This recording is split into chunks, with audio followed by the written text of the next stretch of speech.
Our African ancestors, brothers and sisters, saw the matrilineal system. Keep in mind that all the kings had to come through the line of the woman. Is that right? That's right. What man can say he didn't come from a woman? Please step forward so we can understand where you came from. So our ancestors had no problems understanding that divine principle of that sacred womb where we all came from. That was the basis and foundation of the goddess principle and the matrilineal system in Africa. And our ancestors saw, in order for the king to rule the throne, like you have Ursa Ma'at here, the goddess Sheshat. Here you see her in the tree of divine wisdom, giving the fruit of divine knowledge and wisdom in order for him to rule the throne. It had nothing to do with no tree of good and evil.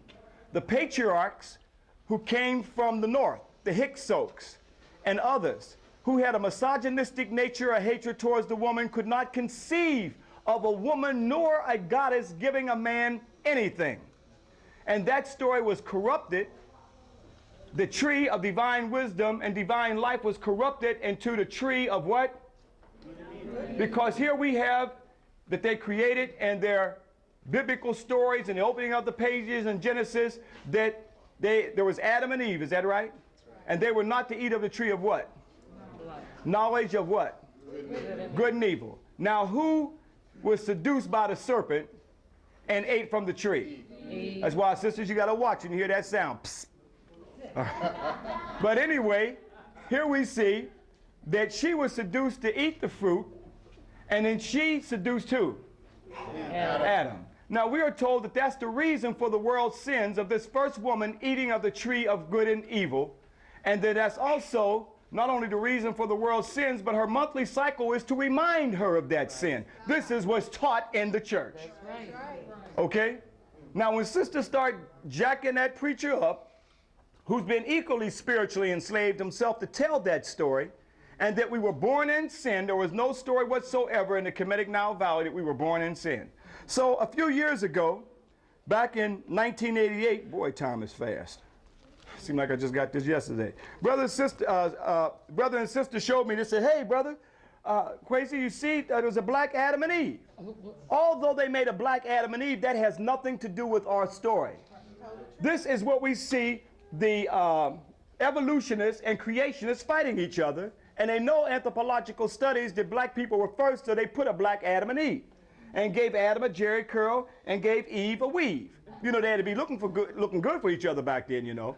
But it had nothing to do with our story, brothers and sisters. Even though they make it black to make you accept it, this is not still an African story. The African story is the goddess Sheshat giving the fruit of divine life from the tree of divine life and wisdom in order for the king to rule the throne. And this goddess concept was corrupted throughout the whole African Nile Valley, and even in our spiritual subconscious, even today, where we are told that the sisters are the ones, the women are the ones for the world's sins. This is the demonization of women and the hatred of women. This is part of the sexism that you get in the theologians. Even in Paul, it says that women shouldn't even speak in the church.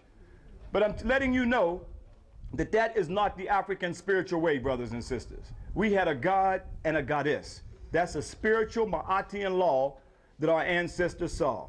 Okay? So let's understand that there was no rib, by the way, in the African creation story taken from the man to make the woman. That didn't exist. They were created simultaneously. So we did not have no story, but all of us got a navel where the umbilical cord was severed from our mothers, where we all came from. But until we get back to the true spirituality of understanding our divine balance of African men and African women, we'll forever be a victim in somebody else's racist, theological story, and the victimization of sisters where we cannot see our divine balance in the universe. Hotel. Hotel.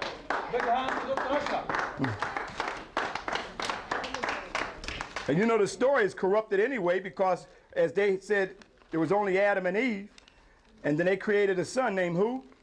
Cain and Abel. And Cain went out to the land of Nod and found what?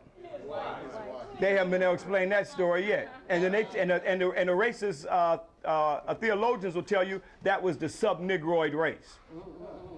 No, African people had a great kingdom long before their Adam and Eve story that they created and corrupted from the goddess Aset and Asar from right here in Kemet, right here in Egypt where you are. These stories are told. This is a book in stone. That's why they carved endlessly so it could not be revised. You see the ark already back there. How could the Ark of Covenant, that the Jews say that Jehovah God is the portable God house, and you got it right here. That they're carrying? And we are taught to go to Jerusalem and not to come back here to Kemet. We look at Jerusalem as being the Holy Land, not Kemet as being the Holy Land. This was the original Holy Land. This was the original Taneter land. I know that may be hard for some of us, but 400 years of indoctrination, you have to look at yourself as a victim. And we have been a victim. But we have continuous stories. So this is a book in stone. You can have a few minutes to take your pictures of the goddess Shishat and go back and tell the story. Show it to the preachers. Show it to the ministers. We want to get to the root of these stories, and you've come halfway around the world, back to the African Nile Valley, and witnessed where they've copied and manipulated these stories from you. We want to get to the root of the story, and the root of the story was no Eve, but it was in fact Shishat, giving divine knowledge and wisdom. See, the only story that we have when a story regurgitates up is what white folks put in our psyche. But now the real psychological warfare is going to take place now because you are here. You're witnessing on the temples now, Shishat and the tree of life and many other concepts that we have shown, and that's down in your psychic. So when you hear the Garden of Eden, what's going to trigger in your mind right back here? I saw Shishat. And it was nothing. That's what's going to trigger. That's what's going to activate.